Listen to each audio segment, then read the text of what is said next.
Assalamualaikum warahmatullahi wabarakatuh. Perkenalkan, saya Fani Febrianti dengan NPM 2021015073. Pada kesempatan kali ini, saya akan mempresentasikan kajian mengenai klien dengan penyakit kronis, yaitu asma. Presentasi ini akan membahas pengertian asma, faktor penyebab, gejala, analisis kebutuhan klien, hingga layanan yang dapat diberikan untuk membantu klien mengelola kondisinya secara lebih optimal. Yang pertama ada pengertian asma. Asma adalah penyakit kronis yang menyerang saluran pernapasan dengan karakteristik utama berupa peradangan dan penyempitan saluran udara.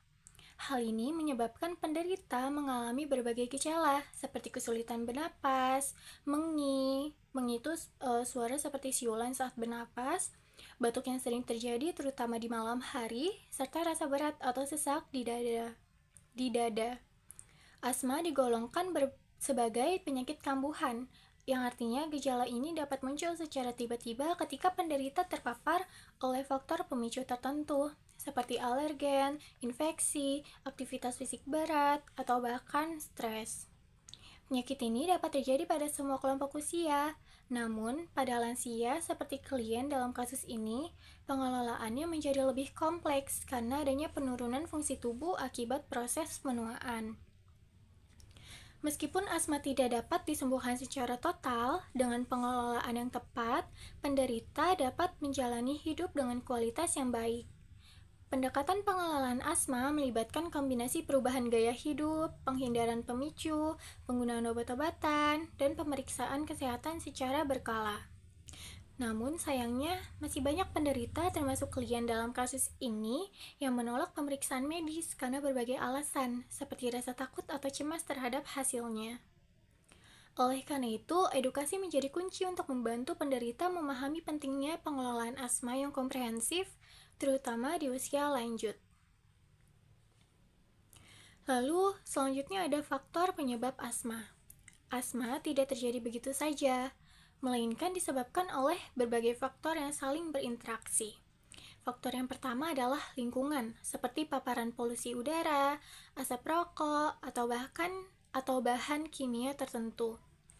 Lingkungan buruk dapat memperburuk kondisi saluran pernapasan penderita, sehingga meningkatkan risiko kekambuhan asma. Lalu faktor yang kedua adalah alergen, seperti serbuk sari, bulu hewan, tungau, atau jamur.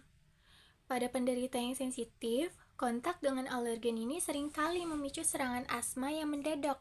Selain itu, infeksi saluran pernapasan seperti flu atau pneumonia juga menjadi penyebab umum memburuknya gejala asma, terutama pada kelompok lansia yang memiliki daya tahan tubuh yang lebih rendah.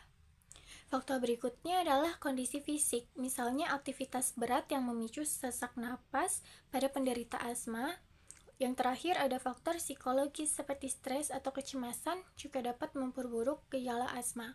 Dalam kasus ini, klien menunjukkan bahwa rasa cemas yang ia alami terutama terhadap hasil pemeriksaan kesehatan menjadi penghalang utama untuk pengelolaan asmanya. Selain itu juga disebabkan oleh terpaparnya udara seperti dari asap bakar atau orang nabun. Oleh karena itu, penting untuk mengenali semua faktor ini agar strategi pengelolaan asma dapat dirancang secara tepat sesuai kebutuhan penderita. Lalu berikutnya ada gejala asma. Gejala asma bervariasi pada setiap penderita, tergantung tingkat keparahan dan sensitivitas terhadap faktor pemicu. Gejala utama yang sering dialami penderita, yang pertama, kesulitan bernapas atau sesak napas. Jadi penderita ini sering merasa sulit bernafas, terutama setelah aktivitas berat, saat cuaca dingin, atau ketika terpapar alergen. Gejala ini dapat berlangsung dari beberapa menit hingga berjam-jam, tergantung tingkat keparahannya. Lalu yang kedua, mengi. Suara seperti siulan yang terdengar saat bernapas, terutama ketika udara sulit keluar dari saluran pernapasan yang menyempit. Yang ketiga, rasa berat atau tertekan di dada. Penderita sering menggambarkan kondisi ini seperti dada yang terasa terhimpit atau tertekan. Yang keempat, batuk kronis. Batuk yang sering muncul di malam hari atau setelah kontak dengan pemicu asma, seperti debu, serbuk sari. Nah, batuk ini biasanya kering dan berlangsung lama. Gejala-gejala ini tidak hanya mengganggu aktivitas sehari-hari, tetapi juga dapat memengaruhi kualitas hidup dan kesehatan mental penderita. Dalam kasus klien, gejala-gejala ini semakin memburuk seiring bertambahnya usia dan memerlukan pengelolaan yang lebih intensif.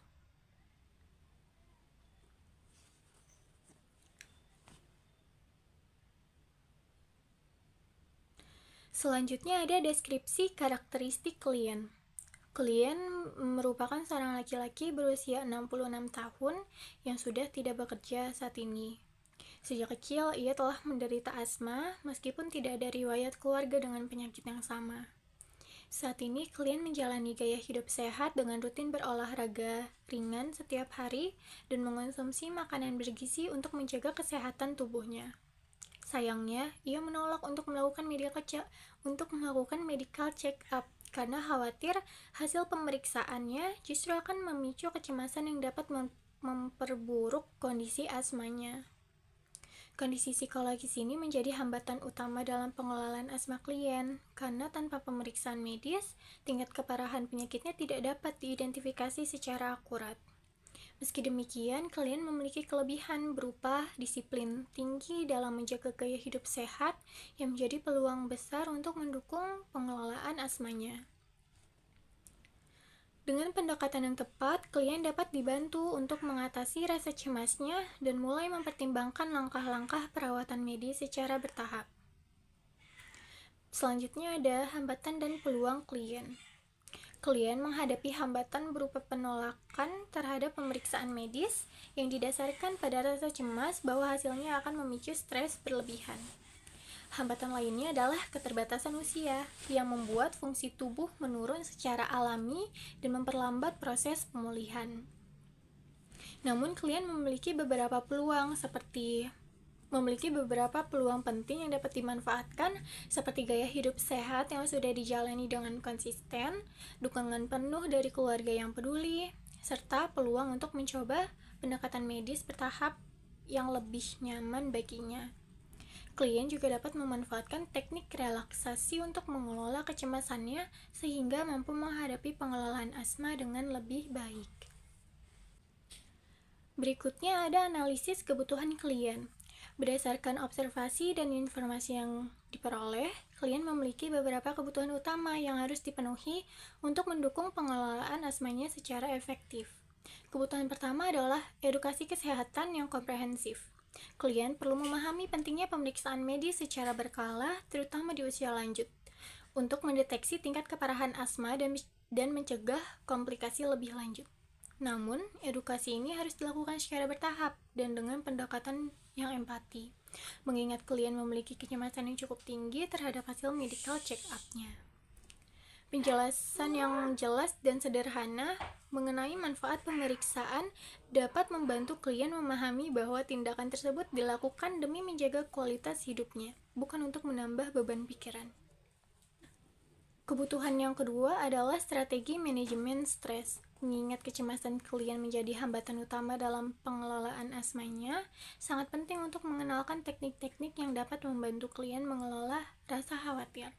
Misalnya teknik relaksasi seperti penapasan dalam atau meditasi ringan dapat diajarkan untuk membantu klien tetap tenang, terutama saat menghadapi gejala asma atau tekanan emosional. Dengan begitu, klien dapat mengurangi risiko serangan asma yang sering dipicu oleh stres. Selain itu, dukungan keluarga menjadi kebutuhan yang tidak kalah penting.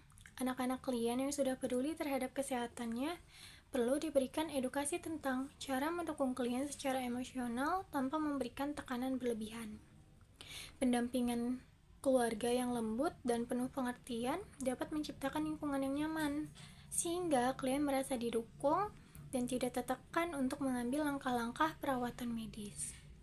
Klien juga membutuhkan motivasi untuk terus menjaga gaya hidup sehatnya seperti olahraga ringan dan pola makanan bergizi yang selama ini sudah menjadi kebiasaannya. Kombinasi kebutuhan ini diharapkan dapat membantu klien menjalani pengelolaan asma dengan lebih optimal. Lalu yang terakhir ada layanan konseling.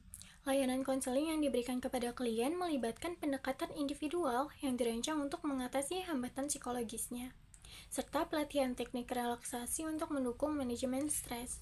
Konseling individual dilakukan secara tatap muka dengan fokus utama pada membangun rasa percaya dan kenyamanan antara klien dan konselor. Dalam sesi ini, klien didampingi untuk memahami pentingnya evaluasi medis sebagai langkah pencegahan yang membantu, bukan sebagai sesuatu yang menakutkan. Konseling ini dirancang untuk meredakan kecemasan klien secara perlahan melalui penjelasan sederhana dan dialog terbuka yang memberikan ruang bagi klien untuk menyampaikan kekhawatirannya. Selain itu, teknik relaksasi diperkenalkan sebagai bagian dari layanan.